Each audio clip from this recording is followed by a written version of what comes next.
الحمد لله وحده والصلاة والسلام على من لا نبي بعده وعلى آله وأصحابه الذين أوفوا عهده. أما بعد فأعوذ بالله من الشيطان الرجيم. بسم الله الرحمن الرحيم. ألا إن أولياء الله لا خوف عليهم ولا هم يحزنون. آمنت بالله صدق الله العظيم وصدق رسوله النبي الكريم الأمين ونحن على ذلك لمن الشاهدين والشاكرين والحمد لله رب العالمين. مولاي صل وسلم دائما أبدا على حبيبك خير الخلق كلهم فإن من جودك الدنيا وذرتها ومن علومك علم اللوح والقلم. مولاي صل وسلم دائما أبدا على حبيبك خير الخلق كلهم. ثم الرضا عن أبي بكر وعن عمر وعن علي وعن عثمان ذي الكرم. مولاي صل وسلم دائما أبدا على حبيبك خير الخلق كلهم. رضيت بالله ربا وبالإسلام دينا وبمحمد صلى الله عليه وآله وسلم تسليما كثيرا كثيرا كثيرا كثيرا. تمام تعریفیں اللہ رب العالمین جل سبحانہ و تعالی کے لیے خاص ہیں، جو ہم سب کا مالک بھی ہے اور ہمارا خالق بھی. وہی معبود حقیقی ہے، وہ وحدہ لا شریک ہے، کوئی اس کا شریک نہیں. سجدہ عبادت کا ہو یا محبت کا، عقیدت کا ہو یا عشق کا، سجدہ میرے اللہ کے علاوہ کسی اور کے لیے جائز نہیں ہے. کائنات ارض و سما کے ہر ذرے کے بدلے میں بغیر کسی وقفے کے تا قیام قیامت اربوں خربوں کے حساب سے لا تعداد انگنت درود و سلام آقا نامدار مدنی تاجدار فخر دو عالم امام الانبیاء خاتم المرسلین سرکار مدینہ راحت قلب و سینہ صلی اللہ علیہ وآلہ وسلم کی ذات پاک پر درود و سلام، جن کے صدقے میں اللہ جل سبحانہ و تعالی نے ہمیں انگنت بے شمار لا تعداد نعمتوں سے مالا مال فرمایا. ذی وقار محترم اور محتشم سامعین، اللہ جل سبحانہ و تعالی نے اپنی لا ریب پاک منزہ ازلی اور ابدی کلام میں ارشاد فرمایا، الا ان اولیاء اللہ، بے شک جو اللہ کے دوست ہیں انہیں نہ کوئی خوف ہے نہ وہ غمگین ہوں گے. اللہ جل سبحانہ و تعالی نے یہاں اعلیٰ کا لفظ شروع میں استعمال فرمایا. اعلیٰ کا لفظ تنبیہ کے لیے ہے. یہ بات اچھی طرح یاد رکھنا، عربی زبان میں اعلیٰ کا لفظ تنبیہ کے لیے استعمال ہوتا ہے. قرآن نے 700 مرتبہ نماز کا ذکر کیا، لیکن قرآن نے کسی جگہ پر بھی اللہ کا لفظ نماز کے لیے نہیں بولا۔ حج کا ذکر متعدد مرتبہ آیا لیکن اللہ کا لفظ استعمال نہیں ہوا۔ زکوٰۃ، روزہ یہ فرائض اسلام سے ہیں، 5 اسلام کے بنیادی رکن ہیں۔ پہلا کلمہ طیبہ جس کے ذریعے انسان اسلام میں داخل ہوتا ہے، اور اگلے جو 4 ہیں وہ ارکان اسلام ہیں، نماز ہے، روزہ ہے، حج ہے اور زکوٰۃ۔ اب اللہ جل سبحانہ و تعالی نے اسلام کے بنیادی 4 ارکان پر اللہ کا لفظ نہیں بولا، لیکن جب اولیاء عظام کا ذکر کرنا مقصود تھا تو اللہ جل سبحانہ و تعالی نے اللہ کا لفظ استعمال فرمایا، تنبیہ فرمائی۔ اب سوال یہ ہے کہ تنبیہ کی ضرورت کیوں پیش آئی؟ تنبیہ اس لیے فرمائی کہ تم اولیاء کے مقام سے واقف نہیں اور تمہیں ولی کے مناصب کی معرفت نہیں ہے، لہذا تمہیں تنبیہ کی جا رہی ہے کہ کہیں لا علمی اور عدم معرفت میں تم بے ادبی اور گستاخی نہ کر بیٹھنا۔ گستاخی سے بچانے کے لیے، بے ادبی سے بچانے کے لیے تنبیہ کا لفظ پہلے استعمال فرمایا، الا خبردار،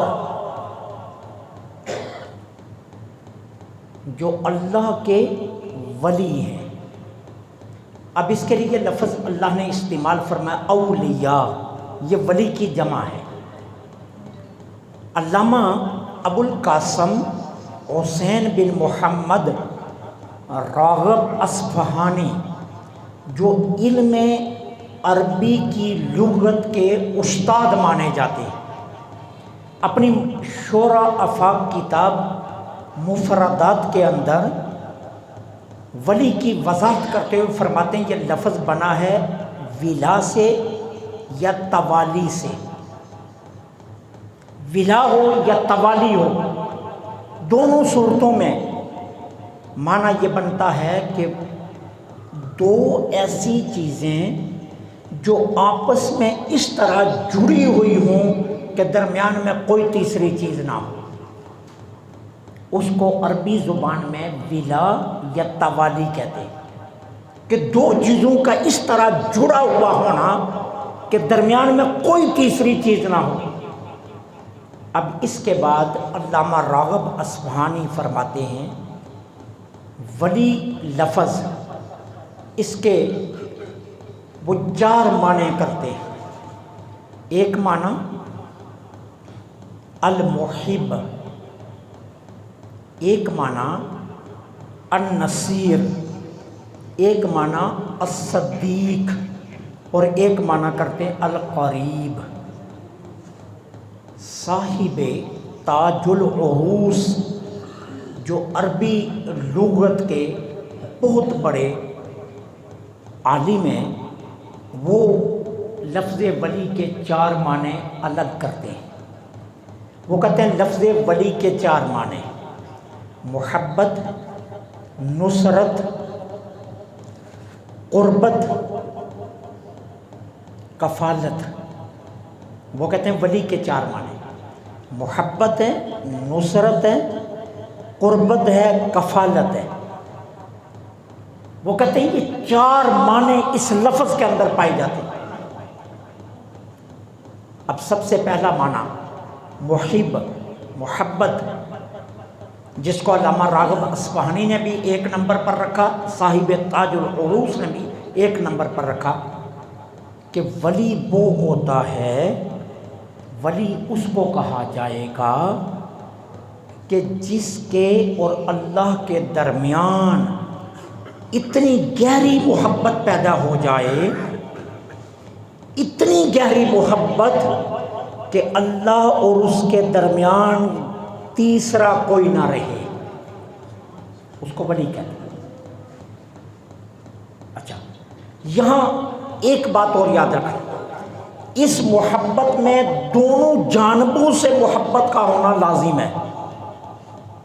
ایک جانب سے محبت ہوئی تو ولی نہیں ہوگا۔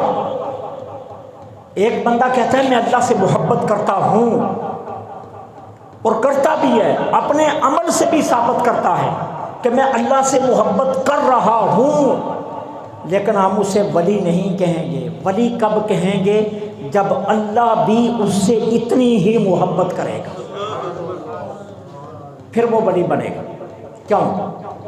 قرآن کریم میں سورہ مائدہ پارہ نمبر 5 آیہ کریمہ نمبر 54 جس کو پنجابی میں 54 کہتے ہیں، آیہ کریمہ نمبر ہے 54، سورہ مائدہ ہے، پارہ نمبر ہے 5۔ اللہ تعالیٰ کیا فرماتے ہیں؟ اللہ فرماتے ہیں کامل ایمان والے، کامل مومن کون ہیں؟ یحبہم و یحبونہ، وہ اللہ سے محبت کرتے ہیں، اللہ ان سے محبت کرتا ہے۔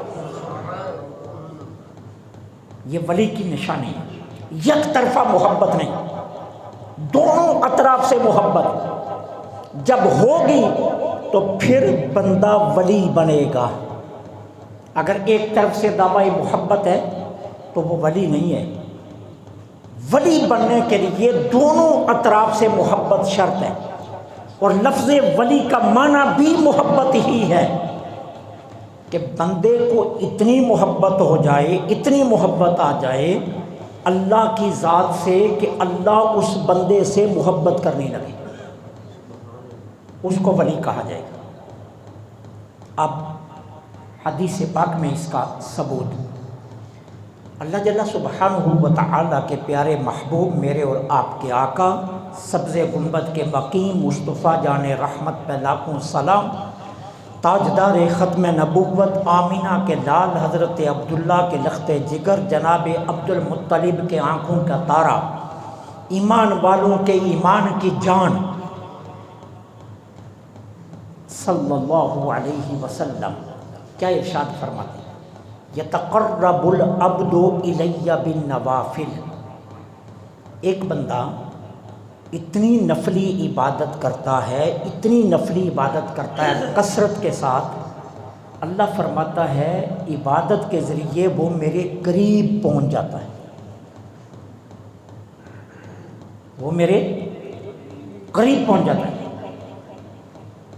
اب یہاں ایک شبہ دور کیجیے، اللہ تعالیٰ عز و جل تو سب کے قریب ہے، وہ تو کہتا ہے میں شارق سے بھی زیادہ قریب ہوں، قرآن میں کہہ رہے ہیں۔ پھر کوئی شخص آپ سے کہے گا کہ جب اللہ شارق سے بھی زیادہ قریب ہے تو پھر بندے کا اللہ کے قریب ہونے کا مطلب کیا؟ وہ تو پہلے ہی قریب ہے، وہ اپنی شان کے مطابق قریب ہے، اس میں کوئی شک نہیں ہے، کوئی شک نہیں ہے۔ اللہ تعالیٰ ہر جگہ موجود ہے، آپ اس کا انکار کریں گے؟ نہیں کریں گے نا۔ لیکن مجھے بتائیے کیا اللہ واش روم میں بھی ہے؟ ہر کسی، ہر کسی۔ اللہ ناپاک جگہوں پر نہیں، ٹھیک ہے نا۔ اب مطلب کیا ہے؟ اللہ کریم تو ہمارے قریب ہے، لیکن ہم اتنے گناہ گار ہیں، ہمارے دامن میں اتنے گناہ ہیں، ہمارے دل اتنے سیاہ ہیں، ہم اتنے پراگندہ ہیں، ہم اتنے برے ہیں کہ اللہ تو قریب ہے لیکن ہم اس کے قریب نہیں ہیں۔ اب محبت کے لیے لازم ہے کہ قرب دونوں طرف سے ہو۔ اب اللہ فرماتا ہے جب ایک بندہ نفلی عبادت شروع کرتا ہے اور اتنی کثرت سے نفلی عبادت کرتا ہے کہ میں اللہ اس سے راضی ہو کر اس کے باطن کے تمام گناہوں کو دھو دیتا ہوں، اس کا من اجلا کر دیتا ہوں، اس کے اندر سے خواہشات، ہرس، طمع، لالچ، بغض، حسد جیسی بری بیماریاں ختم کر دیتا ہوں۔ اس کا من ستھرا اجلا ہو جاتا ہے، اب وہ بندہ میرے قریب ہو جاتا ہے، میرے قریب ہو جائے۔ یتقرب العبد الی بالنوافل حتی احببتہ، اللہ فرماتا ہے پھر وہ اتنا قریب آتا ہے کہ میں اللہ اس سے خود محبت کرنے لگتا ہوں، میں اللہ خود اس سے محبت کرنے لگتا ہوں۔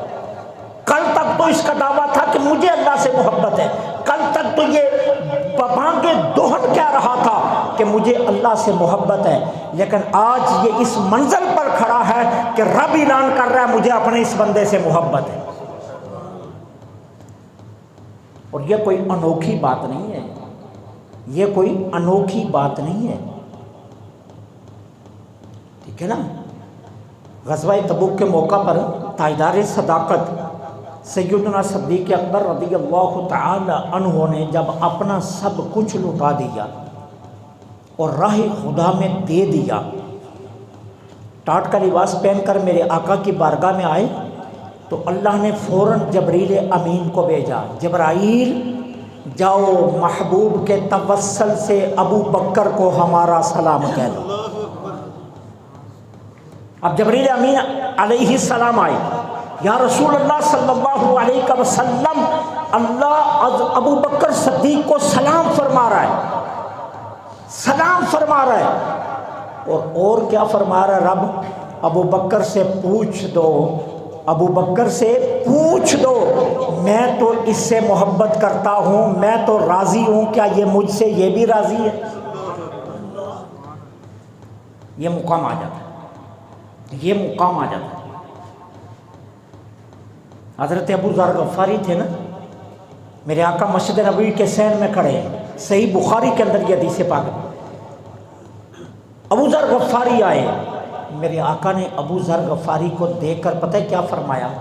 ابو ذر ابھی جبریل امین آئے تھے اور مجھے ایک بات بتا کر گئے۔ یا رسول اللہ کیا بات؟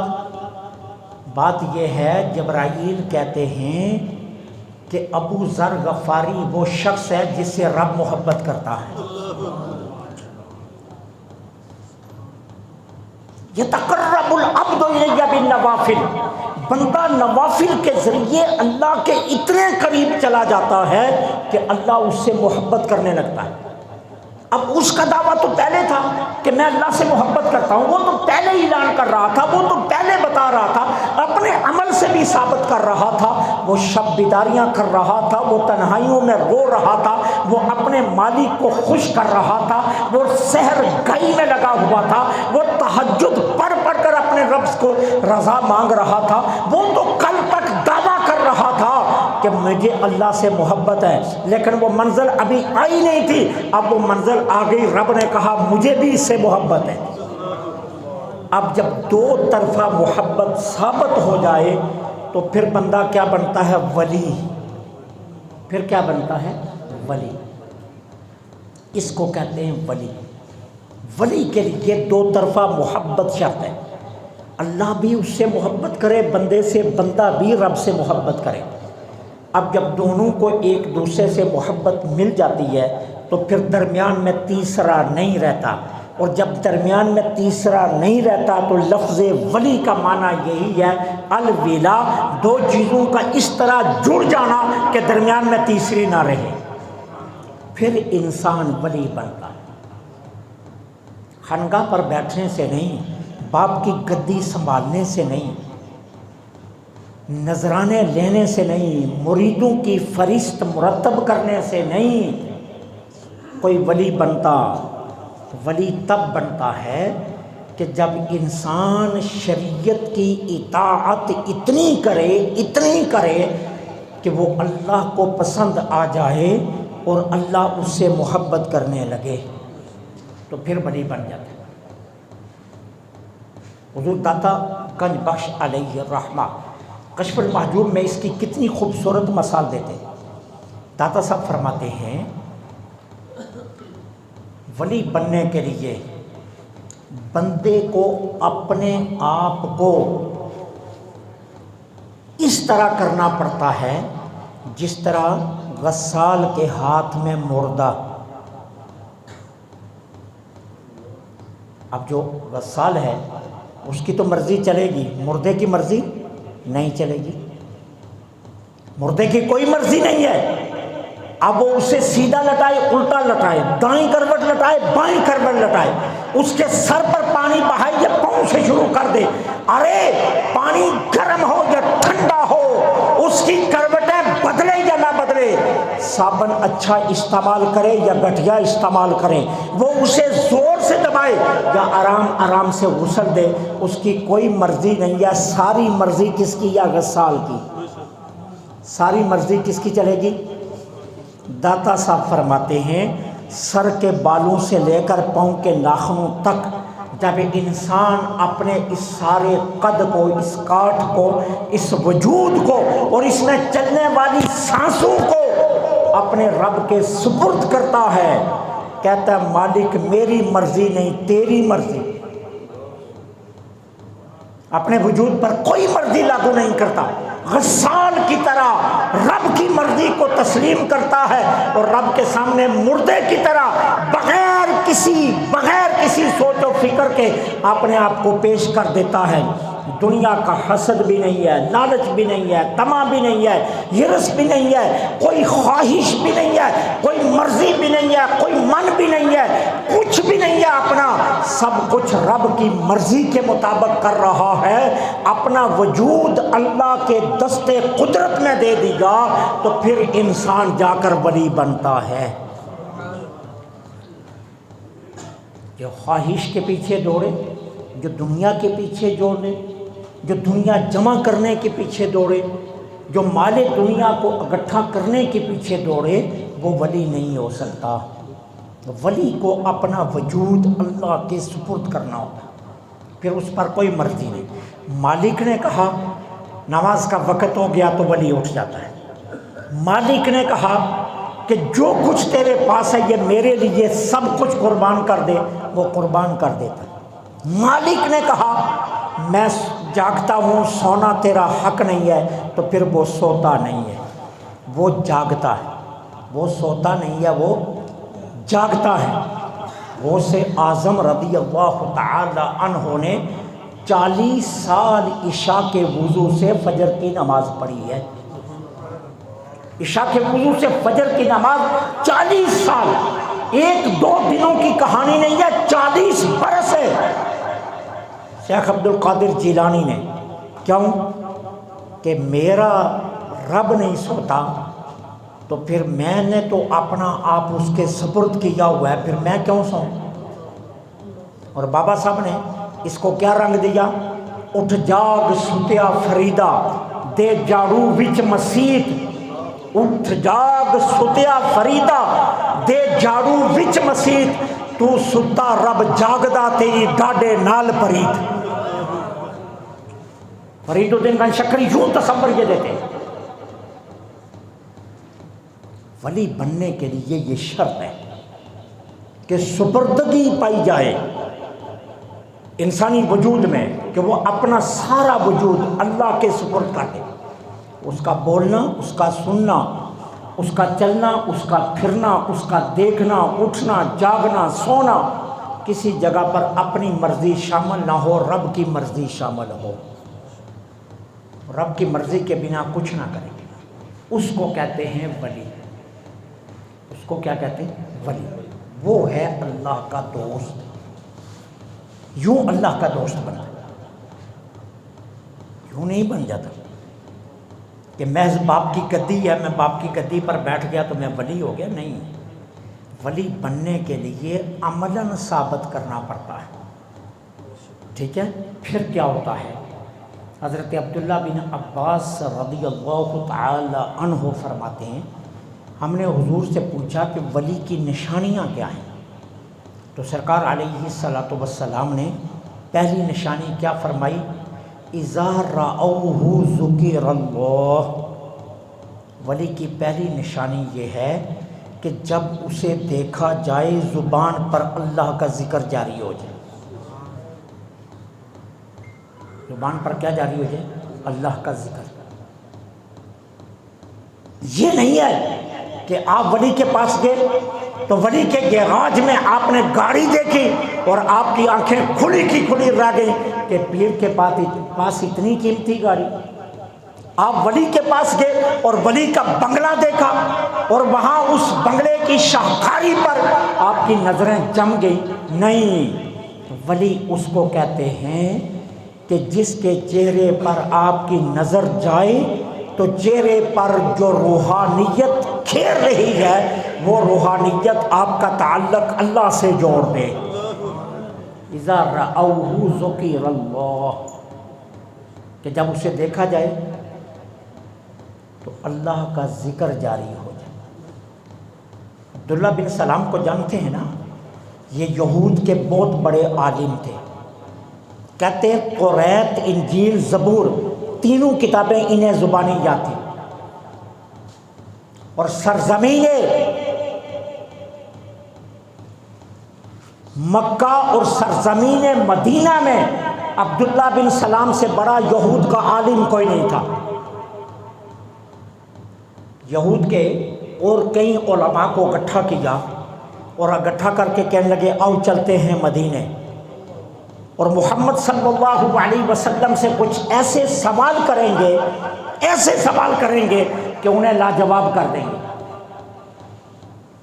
آگے حضور مدینہ طیبہ میں مسجد نبوی کے اندر صحابہ میں بیٹھے ہوئے تھے اور حضور کلام کیا فرما رہے تھے؟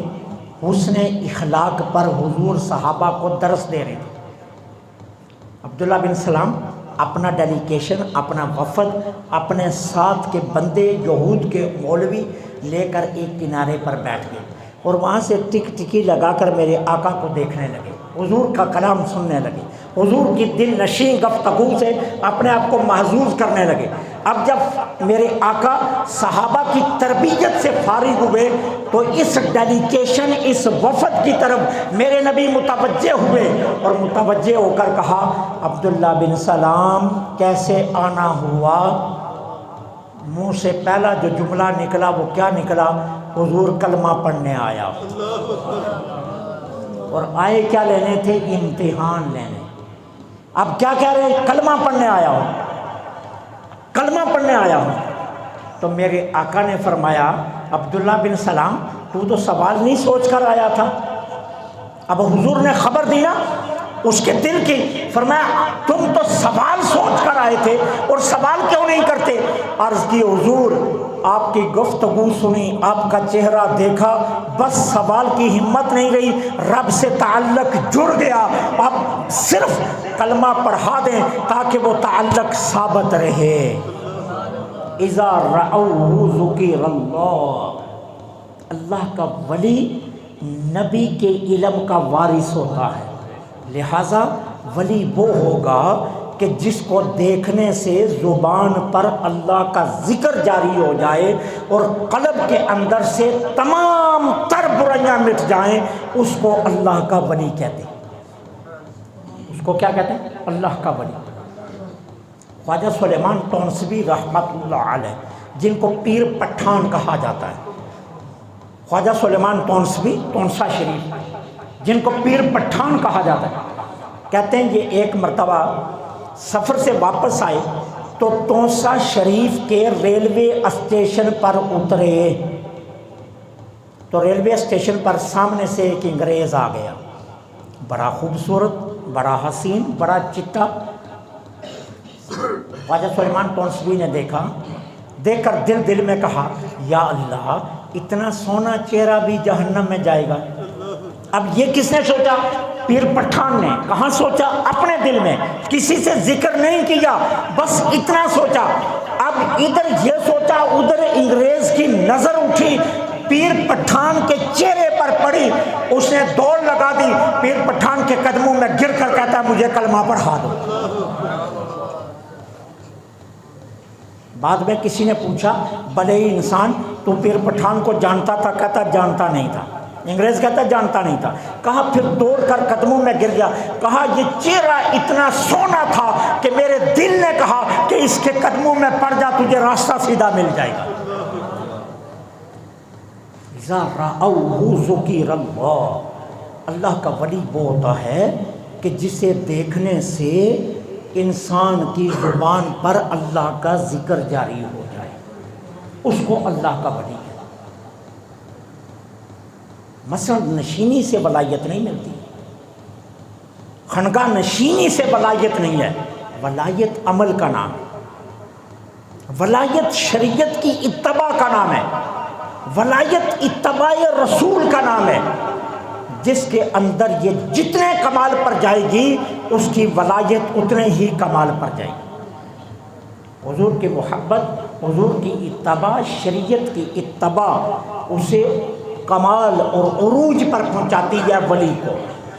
تو ولی کا ایک معنی کیا ہے؟ محبت، اور محبت کے لیے شرط ہے کہ دو طرفہ ہو، یک طرفہ نہ ہو۔ جتنی دیر تک دو طرفہ نہیں ہوگی وہ ولی نہیں بن سکتا۔ ولایت کا دوسرا معنی ارباب لغت نے کیا کیا؟ قربت۔ اور قربت کیا؟ اللہ اس کے قریب اور یہ رب کے قریب، اس کو ولی کہتے ہیں۔ اللہ جس کو اپنے قریب کر لے اور اللہ جس کے قریب ہو جائے وہ ولی ہوتا ہے۔ اور قربت میں بھی دونوں طرفیں شرط ہیں۔ میں نے پہلے عرض کیا اللہ ہماری رب سے بھی زیادہ قریب ہے، سوال یہ ہے ہم بھی رب کے قریب ہیں؟ تو جواب نفی میں آئے گا، اللہ تو قریب ہے، ہم قریب نہیں ہیں۔ ولایت کے لیے دونوں طرف سے قربت شرط ہے، اللہ بھی قریب اور بندہ بھی اللہ کے قریب۔ اور جب اللہ کے قریب ہو جاتا ہے تو یہ قربت جو ہے اقرب بن جاتی ہے، اور جب یہ قربت اقرب میں تبدیل ہوتی ہے تو پھر اللہ تعالیٰ ایسے بندے کو اپنا دوست بنا لیتا ہے، وہ ولی ہوتا ہے۔ ولایت کے لیے اللہ کا قرب لازم ہے، اس کے بنا نہیں۔ سپردگی یہ لازم ہے۔ اچھا، چوتھی جو تعریف ولی کی گئی ہے وہ کفالت۔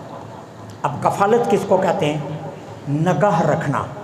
کہتے ہیں نا فلاں فلاں کا کفیل ہے، فلاں نے فلاں کی کفالت رکھی ہوئی ہے، ٹھیک ہے۔ اب اس میں کیا ہوتا ہے کہ اس پر نظر رکھی ہوئی ہے، جو ہر لمحے، جو ہر گھڑی، جو ہر ساعت، جو ہر سانس کے ساتھ اللہ کی نگاہ قدرت میں رہے وہ ولی ہوتا ہے۔ جہاں سلطان العارفین بولے جو دم غافل سو دم کافر، یہ وہ مقام ہے جہاں سلطان العارفین بولے کہ سلطان العارفین نے اس مقام پر کہا تھا کہ جو دم غافل سو دم کافر۔ مطلب یہ ہے کہ ہر لمحے، ہر ساعت، ہر آن، ہر سانس اس انسان کا ایسا ہو کہ وہ اللہ کی نگاہ قدرت میں رہے، رب کی نگاہ قدرت میں رہے، ٹھیک ہے۔ اب کیسے؟ ذرا اس کی مثال سمجھیں۔ جب تاجدار گولڈا پیر سید میر علی شاہ رحمۃ اللہ علیہ نے مرزا غلام احمد قادیانی کو چیلنج کیا ختم نبوت پر، تو کئی شرطیں آئی، لیکن آخری جو دو شرطیں طے ہوئی نا وہ یہ طے ہوئی ہے، مرزا غلام احمد قادیانی نے کہا سورہ فاتحہ کی تفسیر میں بھی لکھتا ہوں تم بھی لکھو، میں بھی لکھتا ہوں تم بھی لکھو۔ پھر علماء بلاتے ہیں جس کی تفسیر سب سے زیادہ بہتر ہوگی، اعلیٰ ہوگی، وہی جیت جائے گا۔ دوسری شرط کیا طے ہوئی؟ ایک قبرستان میں چلتے ہیں، ٹھیک ہے، تم بتا دو اس میں کون سا مردہ ہے، اگر بات سچی ہوئی تو تم سچے، نہیں تو میں بتاؤں گا میں سچا۔ اب پھر میر علی شاہ صاحب نے آگے سے جواب کیا دیا، کہا نہیں مجھے یہ منظور نہیں۔ پھر میر علی شاہ صاحب نے جواب دیا مجھے یہ منظور نہیں۔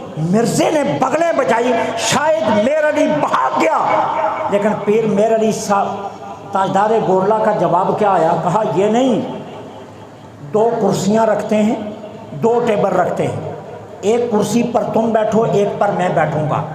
ٹیبل پر رکھتے ہیں کاپی اور اس کے ساتھ رکھتے ہیں قلم، اور تم بھی ٹیبل پر رکھو کاپی اور ساتھ رکھو قلم۔ میں اپنی قلم کو دور بیٹھ کر کہتا ہوں لکھ، اور تم بھی دور سے بیٹھ کر کہو لکھ، جس کی قلم سورہ فاتحہ کی تفسیر لکھنا شروع کر دے، ہاتھ نہیں لگانا، پکڑنا نہیں ہے، پکڑنا نہیں، ہاتھ نہیں لگانا، دور بیٹھ کر کہنا ہے جس کی قلم سورہ فاتحہ کی تفسیر لکھ دے وہ سچا ہے، جس کی قلم نہ چلے وہی جھوٹا ہے۔ اور دوسری شرط، پرانے قبرستان میں چلتے ہیں، پرانی قبر جس کے نشان مٹنے کے قریب ہوں، اس مردے کو تم بھی آواز دو، میں بھی دیتا ہوں، جس کی آواز پر قبر سے باہر آ جائے وہی سچا ہوگا۔ جب یہ دعویٰ سامنے آیا، لاہور کے علماء، جو جگہ طے ہوئی نا، وہ لاہور ریلوے اسٹیشن کے سامنے نوری مسجد آج بھی موجود ہے، اس نوری مسجد میں فیصلہ ہونا تھا۔ اب بڑے بڑے علماء اکٹھے ہو گئے اور پیر میر علی شاہ صاحب کو کہنے لگے داتا صاحب کے مزار پر بیٹھ کر، ارے تاجدار گولہ اتنے بڑا دعویٰ کر لیا، اگر ہار گئے تو پھر کیا بنے گا، ہار گئے تو پھر کیا بنے گا۔